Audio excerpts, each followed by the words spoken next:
اعوذ باللہ من الشیطان الرجیم بسم اللہ الرحمن الرحیم الحمد للہ رب العالمین وصلی اللہ علی سیدنا محمد وآلہ الطاہرین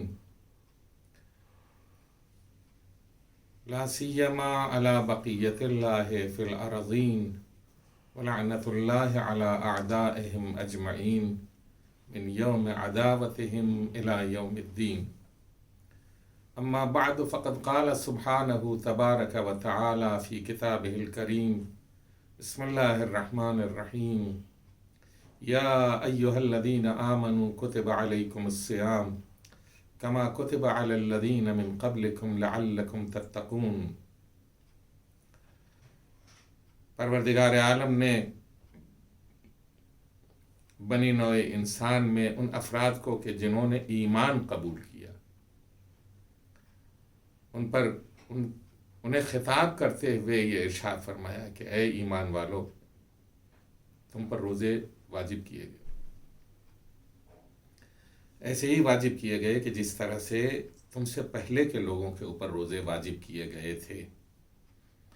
اس کا مطلب یہ ہے کہ ہم سے پہلے بھی لوگ ایسے تھے موجود گزشتہ انبیاء کی امتوں میں کہ جو ان نبیوں کے اوپر ایمان لائے اور ان کے حکم کی پیروی کرتے ہوئے انہوں نے خدا کے حکم کی تعمیل کی اور روزے رکھے. لیکن ہم یہ دیکھتے ہیں کہ گزشتہ امتوں نے کس طرح سے روزے رکھے، اس کی تفصیل اگر ہم بیان کریں گے تو اس میں گویا گفتگو اور طولانی ہوگی. اور آج کا موضوع ہم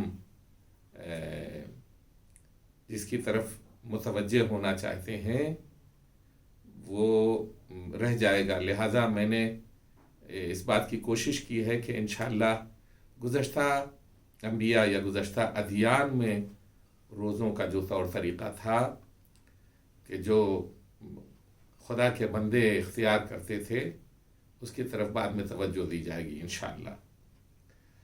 عرض یہ کرنا ہے کہ یہ بات طے ہے کہ اللہ کے وہ مطیع اور اطاعت گزار بندے جو گزشتہ امتوں میں سے تھے انہوں نے بھی روزے رکھے اور ہم نے بھی روزے رکھے. لیکن جہاں تک روایات اور احادیث کی بات ہے، پیغمبر اکرم صلی اللہ علیہ وآلہ وسلم نے یہ ارشاد فرمایا ہے کہ ماہ مبارک کے روزے تنہا انبیاء کے لیے واجب کیے گئے تھے اور ہماری امت میں میرے ساتھ ساتھ میری امت کے اوپر یہ روزے واجب کیے گئے.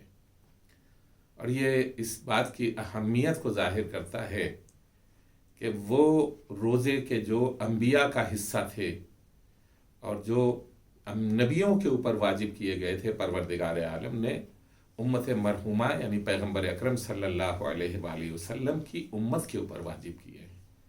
اور یہ ایک خاص افتخار ہے امت پیغمبر اسلام کے اوپر کہ وہی روزے جو گزشتہ نبی انبیاء رکھا کرتے تھے، وہی روزے اور وہی ایام ہمارے لیے یعنی امت پیغمبر کے لیے مخصوص کیے گئے ہیں.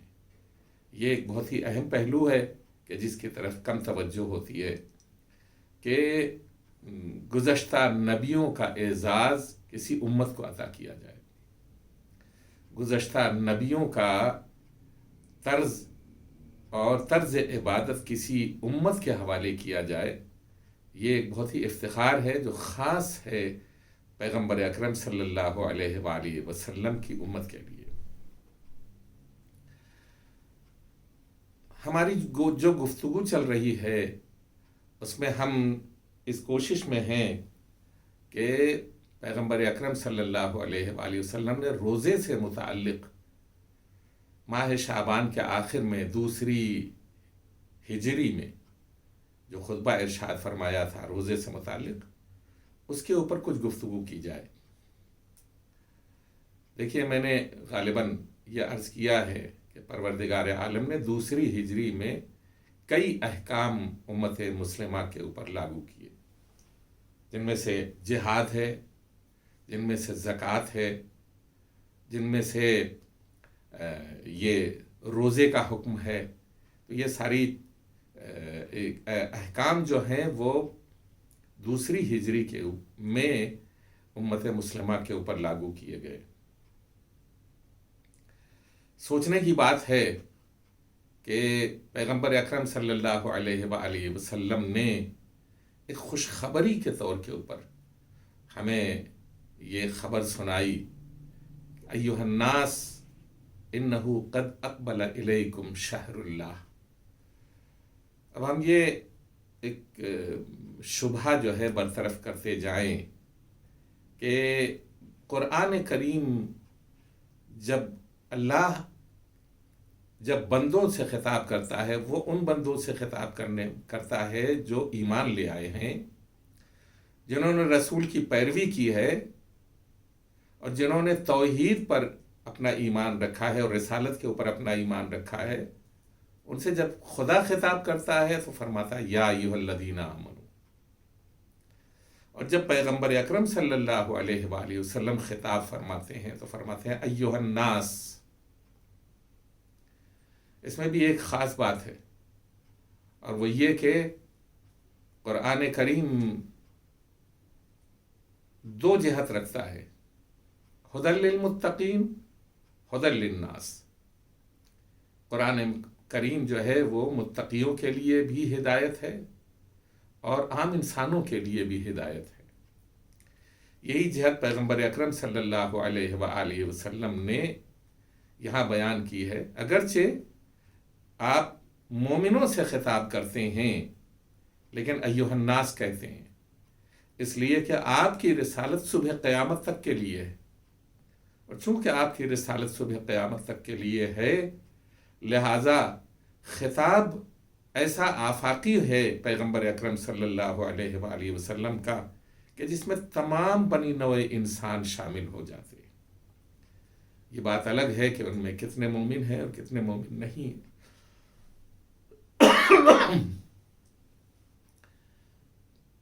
یہ ایک نقطہ تھا کہ جس کی طرف میں نے توجہ دلائی، اس لیے کہ پیغمبر نے اکثر جگہوں کے اوپر یا ایھا الناس کہہ کے مومنوں کو خطاب کیا ہے. جب آپ غدیر کا خطبہ پڑھیں گے تو آپ کو یہ معلوم ہوگا کہ پیغمبر اسلام نے ان حاجیوں کو کہ جو مومن تھے، جو نمازی تھے، جو پرہیزگار تھے، جو عبادت گزار تھے، اور جو حج پیغمبر کے ساتھ حج کر کے واپس ہو رہے تھے، میدان غدیر میں جو خطبہ پیغمبر نے ارشاد فرمایا، وہاں یہ نہیں فرمایا کہ یا ایھا الذین آمنوا، بلکہ متعدد جگہوں کے اوپر ارشاد ہوا ایھا الناس، ایھا الناس، ایھا الناس. یہ طرز خطابت ہے پیغمبر اکرم صلی اللہ علیہ وآلہ وسلم کا کہ آپ کا جو خطاب ہے وہ آفاقی خطاب ہے، اس لیے کہ نبوت بھی آفاقی ہے اور ولایت بھی آفاقی ہے. نبوت بھی آفاقی ہے اور صبح قیامت تک کے لیے ہے، اور ولایت اور امامت بھی آفاقی ہے اور صبح قیامت تک کے لیے ہے. لہٰذا پیغمبر اکرم صلی اللہ علیہ وآلہ وسلم نے یہاں پر بھی یہی طرز اختیار کیا. اگرچہ مسجد میں یہ خطبہ ارشاد فرما رہے تھے، نمازیوں سے خطبہ ارشاد فرما رہے تھے، لیکن آپ نے یہ ارشاد فرمایا ایھا الناس انہ قد اقبل الیکم شہر اللہ بالرحمت بالبرکت والرحمت والمغفرہ. اے لوگو، بلا شبہ اللہ کا مہینہ تمہارے استقبال کو آیا ہے، برکت کے ساتھ آیا ہے، رحمت کے ساتھ آیا ہے اور مغفرت کے ساتھ آیا ہے. یہاں جو یہ شہر اللہ کہا گیا ہے، اس کی ایک ذرا سی تشریح کرنا چاہتا ہوں، اور وہ یہ ہے کہ اصل میں عام طور سے ہم مسلمان یہ جانتے ہیں کہ قمری سال جو ہے وہ اس زمانے سے کہ اس دور سے کہ جس دور کو خلافت راشدہ کہا جاتا ہے، اس دور سے آغاز ہوا ہے اور امیر المؤمنین علی ابن ابی طالب علیہ السلام نے اسے مرتب کیا اور امت مسلمہ کے حوالے کیا۔ آیا یہ قمری سال اسی وقت سے معین کیا گیا تھا یا اس کی عمر بہت طولانی ہے؟ یہ بات سوچنے کی ہے۔ عیسوی سن جو ہے وہ ہمیں پرانا لگتا ہے قمری سال سے، قمری سن سے۔ اور دوسرے جو ہندوازم میں جو کیلنڈر ہے یا اور دوسری جگہوں کے اوپر جو کیلنڈر ہے، مصریوں کی جو کیلنڈر ہے وہ ہمیں پرانا لگتا ہے، اور قمری کیلنڈر جو ہے وہ ہمیں بہت ہی نیا لگتا ہے، لیکن حقیقت ایسی نہیں ہے۔ جو عالم قرآن اور معلم قرآن تھا اس نے قرآن کی روشنی میں ہجری سن کا کیلنڈر مرتب کیا۔ میں اس کی دلیل کے طور کے اوپر قرآن کریم کی سورہ توبہ کی 36ویں آیت آپ کی خدمت میں عرض کرنا چاہتا ہوں۔ ارشاد ہوتا ہے ان عدت الشہور عند اللہ 12 شہرا فی کتاب اللہ یوم خلق السماوات والارض۔ مہینوں کی تعداد اللہ کے نزدیک، مہینوں کی تعداد کتنی ہے؟ 12 شہرا، 12 مہینے ہیں جو خداوند عالم کے نزدیک وجود میں آئے۔ فی کتاب اللہ، اللہ کی کتاب میں۔ یوم خلق السماوات والارض، اللہ کی کتاب میں جن مہینوں کا ذکر کیا ہے ان کی تعداد 12 ہے، اور یہ 12 مہینے کب سے خلق ہوئے ہیں؟ جب سے آسمانوں اور زمینوں کی خلقت ہوئی۔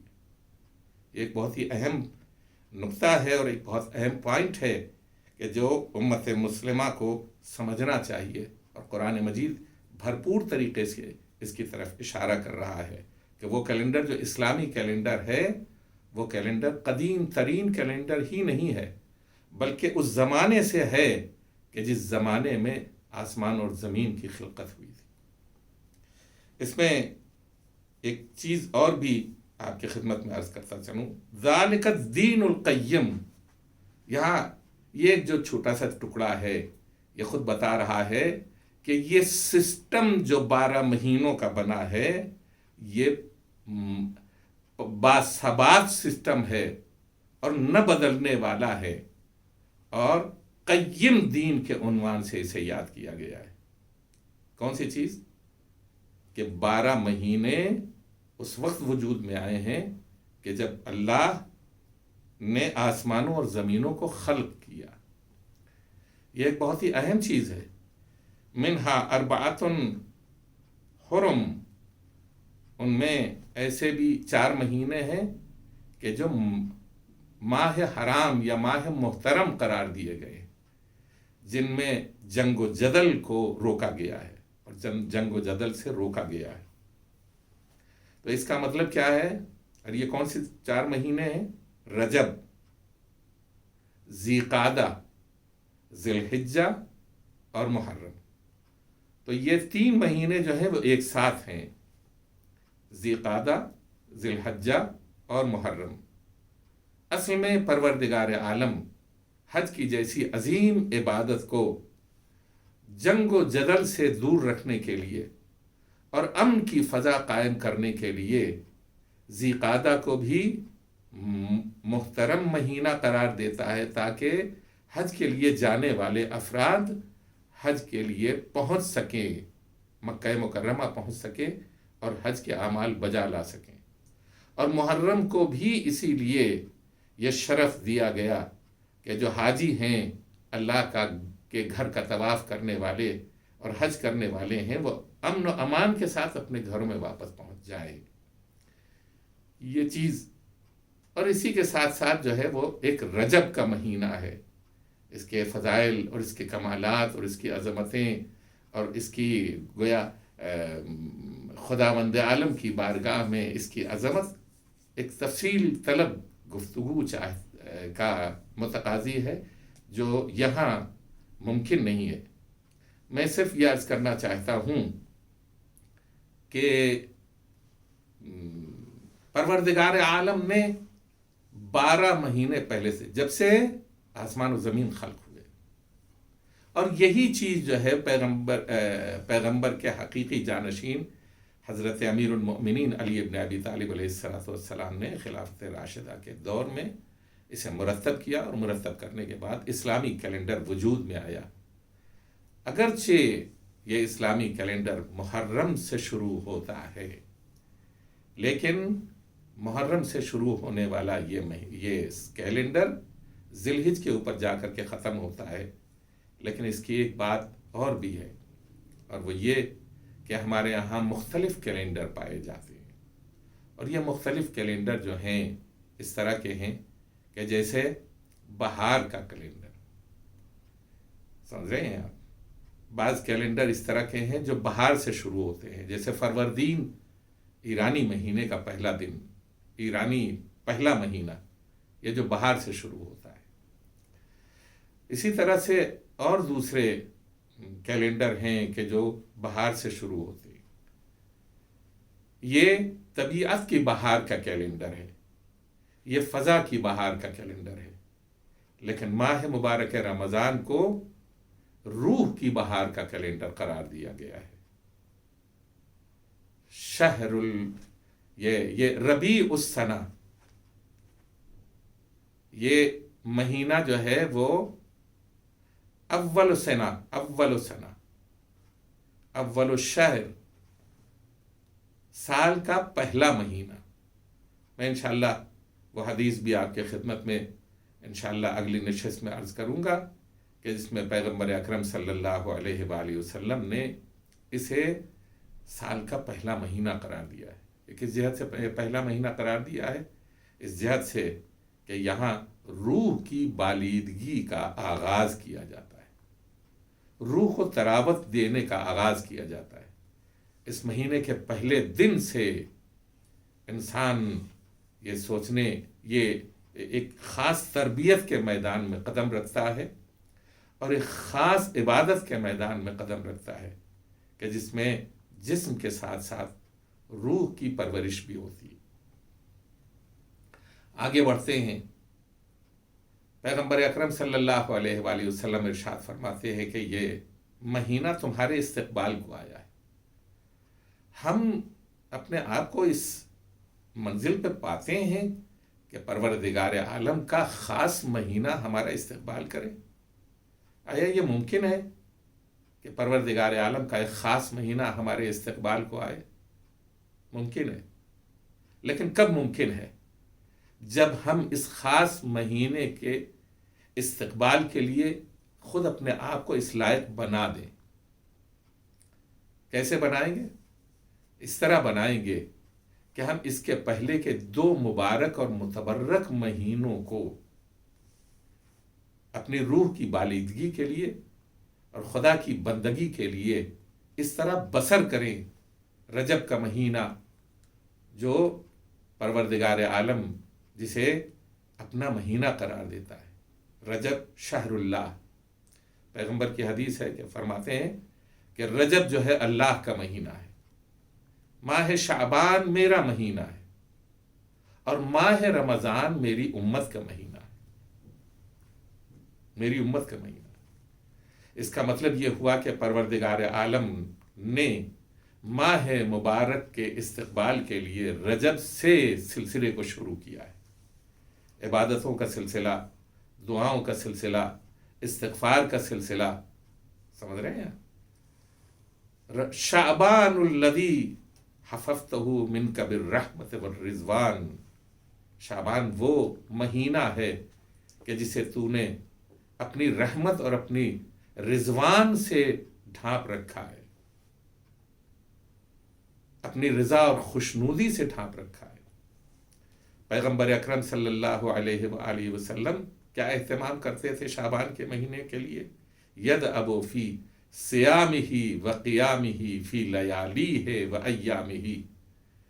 پیغمبر اسلام صلی اللہ علیہ وآلہ وسلم اس پورے مہینے میں الی محل حمام، یہاں تک کہ آپ کی زندگی کی آخری سانس بھی ختم ہو گئی، اس وقت تک ماہ شعبان کے لیے خاص اہتمام کرتے تھے.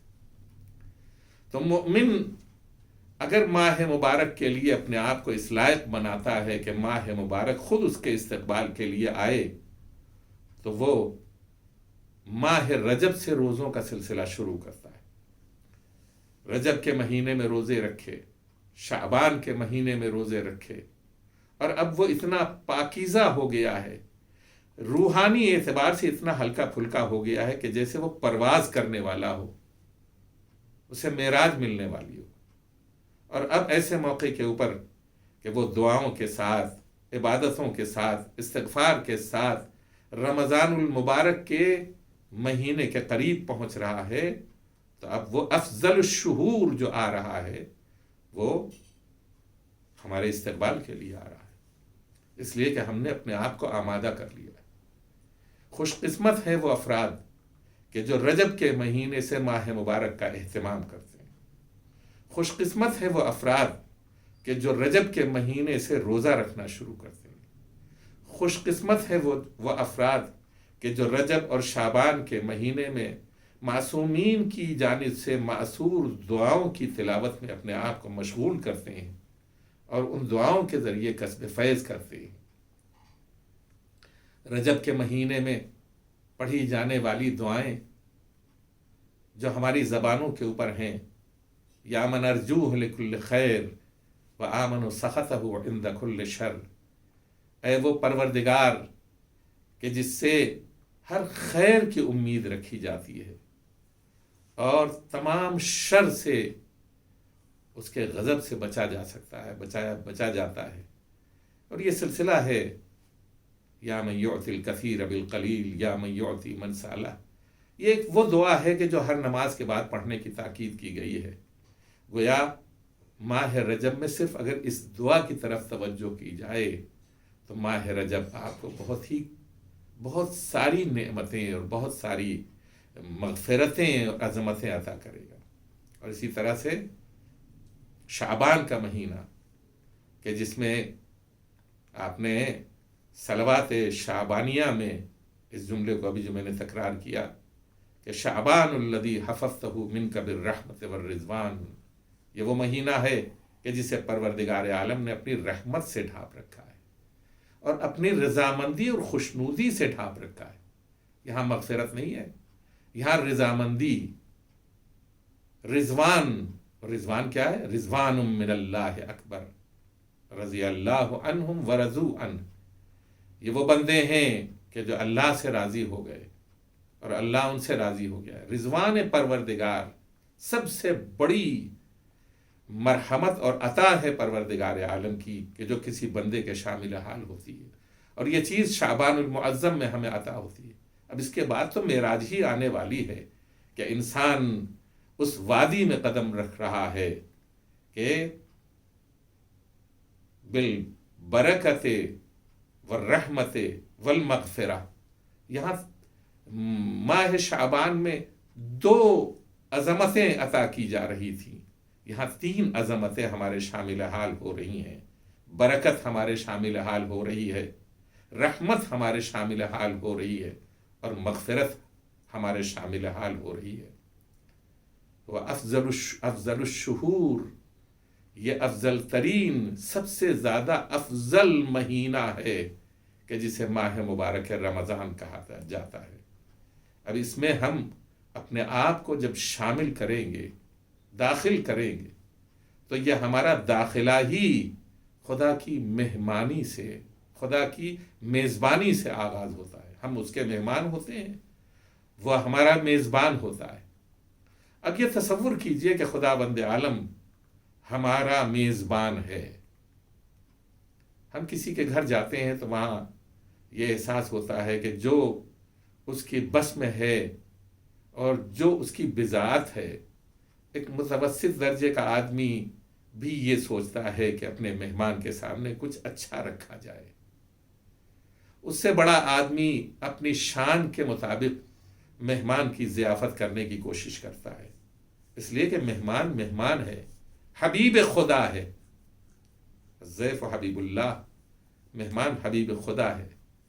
اور اگر ہم یہ کہیں کہ خدا خود میزبان بنا ہوا ہے اور اس نے ہم کو مہمان بنایا ہے، ہم کو بنایا ہے مہمان، وہ خدا جو میزبانی کر رہا ہے، آیا اس کے پاس کسی چیز کی کمی ہے؟ جو میزبانی کر رہا ہے، آیا اس کے پاس مال و زر کی کمی ہے، نعمتوں کی کمی ہے، رحمتوں کی کمی ہے؟ وہ تو عالمین کا رب ہے، وہ رحمان بھی ہے، وہ رحیم بھی ہے، وہ غفور بھی ہے، وہ شکور بھی ہے، وہ ستار العیوب بھی ہے، وہ تمام عظمتوں کا مالک ہے۔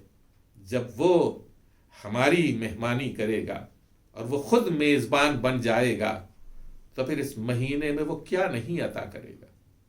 وہ کون سی دولت ہے جو پروردگار عالم عطا کرنے والا نہیں ہے؟ وہ کون سی دولت ہے کہ جو پروردگار عالم کے یہاں نہیں پائی جاتی؟ یہ سوچنے کی بات ہے اور غور کرنے کی بات ہے کہ پروردگار عالم جب اپنے کسی بندے کو اپنا مہمان بناتا ہے تو کس طرح ضیافت کرتا ہے۔ یہ مہینہ رحمت کے ساتھ آیا ہے، برکت کے ساتھ آیا ہے، مغفرت کے ساتھ آیا ہے۔ اب کوئی ایسی چیز نہیں ہے کہ جس کے لیے یہ کہا جائے کہ ہمارا دامن خالی رہ گیا ہے۔ نہیں، ہمیں تنگ دامانی کا شکوہ ہونے لگتا ہے جب ماہ مبارک کی برکتیں ہمارے شامل حال ہوتی ہیں۔ ہمیں تنگ دامانی کا شکوہ ہونے لگتا ہے جب اس کی رحمتیں ہمارے شامل حال ہوتی ہیں۔ ہمیں تنگ دامانی کا شکوہ ہونے لگتا ہے کہ جب وہ ہماری خطاؤں کو بخش دیتا ہے اور ہماری مغفرت کا انتظام کرتا ہے اور ہمیں اتنا صاف ستھرا اور پاک و پاکیزہ بنا دیتا ہے کہ جس سے بہتر کا تصور نہیں کیا جا سکتا۔ یہ ہے اس معبود کا کرم کہ اس نے ہمیں یہ موقع دیا کہ ہم ماہ مبارک رمضان میں زندگی بسر کریں۔ ایک بار پھر اتنی عمر ہمیں عطا فرمائی کہ اس سال کا مہینہ بھی جو ماہ مبارک کا ہے اسے ہم گزار سکیں۔ اور جب یہ نوبت آ گئی ہے تو ہمیں کس طرح سے عبادت کرنی چاہیے، ہمیں کس طرح شوق میں عبادت کرنی چاہیے، ہمیں کس طرح باقاعدہ ذوق کے ساتھ بندگی کرنی چاہیے، ہمیں کس طرح ان اوقات کو، ان کے لمحوں کو اور ان کی گویا گھڑیوں کو کس طرح سے عبادت میں سرشار کرنا چاہیے۔ میں آگے اس خطبے کے چند جملوں کی طرف بھی اشارہ کروں گا کہ یہ جو جملے ہیں یہ عجیب و غریب جملے ہیں کہ جس میں ارشاد ہوتا ہے کہ تمہاری سانسیں بھی تسبیح بن جاتی ہیں، وَنَوْمُكُمْ فِيهِ عِبَادَةٌ وَنَفَسُكُمْ فِيهِ تسبیح۔ اس سے بہتر کسی مہمان کی میزبانی کا اندازہ لگایا جا سکتا ہے؟ مہمان نوازی، اس سے بہتر کا تصور کیا جا سکتا ہے مہمان نوازی کا؟ کہ پروردگار عالم یہ فرما رہا ہے کہ تم سو جاؤ گے جب بھی عبادت کرتے رہو گے، تم سانس لیتے رہو گے جب بھی عبادت کرتے رہو گے۔ سو جانا بھی عبادت۔ غالباً کل کی گفتگو میں نے آپ کی خدمت میں یہ عرض کیا تھا کہ پورا مہینہ روزہ دار بندگی میں اپنے آپ کو مشغول رکھتا ہے، عبادت میں اپنے آپ کو مشغول رکھتا ہے، اور اس کی دلیل خود اس خطبے میں کہ جو خطبہ شعبانیہ ہے، پیغمبر اکرم صلی اللہ علیہ وآلہ وسلم نے ہمیں مرحمت فرمائی۔ وہ دلیل کیا ہے؟ نومکم فیہ عبادہ ونفسکم فیہ تسبیح۔ اس میں تمہارا سو جانا بھی عبادت ہے۔ سونے والا عبادت کرتا ہے، وہ تو سو رہا ہے، وہ خود غافل ہے، لیکن خدا غافل نہیں ہے۔ اس نے جب ہمیں اپنا مہمان بنایا ہے تو اس نے ہم جیسے غافل بندوں کی غفلت کو بھی عبادت میں تبدیل کر دیا ہے، ہم جیسے غافل بندوں کی نیندوں کو بھی عبادت میں تبدیل کر دیا ہے۔ اور چونکہ اس نے زندگی عطا کی ہے اور ہماری سانسیں چل رہی ہیں تو یہ چلتی ہوئی سانسیں بھی ہمیں یہ بتا رہی ہیں کہ ہم تسبیح پڑھ رہے ہیں۔ کوئی ہے کہ جو ہمیں اتنا نواز رہا ہے، کوئی ہے جو ہمیں اس قدر عطا کر رہا ہے کہ ہمارا دامن امکان تنگ ہو گیا ہے اور اس واجب الوجود کی عطائیں کم ہونے کا نام نہیں لے رہی ہیں۔ غور کرنے کی بات ہے، دامن وقت تنگ ہو گیا، ہماری گفتگو ختم نہیں ہوئی۔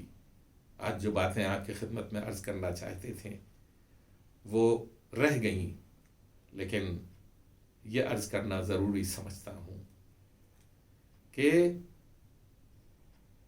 بھوکا رہنا بھی ایک عبادت ہے، پیاسا رہنا بھی ایک عبادت ہے، اور اس بھوک اور پیاس کے ذریعے خداوند عالم جب اپنے بندوں کو آزماتا ہے اور وہ اس امتحان میں پورے اترتے ہیں تو خداوند عالم خوش ہو کر کے اپنی رحمت کی بارش کرتا ہے، اپنی برکتوں کی بارش کرتا ہے اور اسے بخش دیتا ہے، بالبرکت والرحمت والمغفرہ۔ سوچنے کی بات ہے۔ میں صرف 1 منٹ کے لیے آپ کی توجہ ان بچوں کی طرف مبذول کرنا چاہتا ہوں کہ جن کا اس سال کا پہلا روزہ ہے۔ یہ گرمیوں کا موسم ہے اور یہ بچے شوق میں روزہ رکھنے کے لیے تیار ہو گئے ہیں اور آمادہ ہو گئے ہیں، لیکن جب شام کا وقت ہونے لگتا ہے اور خاص طور سے بچے بار بار پوچھتے ہیں امی روزہ کب ختم ہوگا، گلاس میں پانی لیے ہوئے ہیں اور کبھی کبھی اپنے ٹھنڈے پانی کی اس خنکی کو اپنے پیٹ کے اوپر رکھ کر کے محسوس کرتے ہیں کہ یہ کتنا ٹھنڈا ہے، جب روزہ تمام ہوگا تو ہم یہ پانی پئیں گے، جب روزہ تمام ہوگا تو ہم یہ پانی پئیں گے۔ ایک جگہ وہ بھی تھی کہ جہاں بچے روزے سے نہیں تھے بلکہ 3 دن کے پیاسے تھے اور کسی کا انتظار کر رہے تھے، جیسے یہ بچے روزے کے تمام ہونے کا انتظار کرتے، وہ بچے بھی انتظار کر رہے تھے کہ چچا مشق لے کے گیا ہے، پانی لے کے ضرور آئے گا، اس لیے کہ جو چچا نے وعدہ کیا ہے آج تک اسے ہمیشہ پورا کرتے آئے ہیں۔ سکینہ کو اتنا یقین ہو گیا تھا اور وہ در خیمہ کے اوپر بچوں کو بٹھا کر کے یہ کہہ رہی تھی کہ چچا میری مشق لے کے گئے ہیں اور ابھی وہ پانی لاتے ہوں گے، لیکن جب خون میں ڈوبا ہوا پرچم اپنے بابا کے ہاتھوں میں دیکھا تو دوڑ کے سکینہ قدموں سے لپٹ گئی، بابا میرا چچا کہاں گیا؟ عجب نہیں کہ فرمایا ہو بابا چچا سے کہہ دیجئے اب ہم پانی کا سوال نہ کریں گے، مقتل سے چلے آئیے۔ سَيَعْلَمُ الَّذِينَ ظَلَمُوا أَيَّ مُنْقَلَبٍ يَنْقَلِبُونَ۔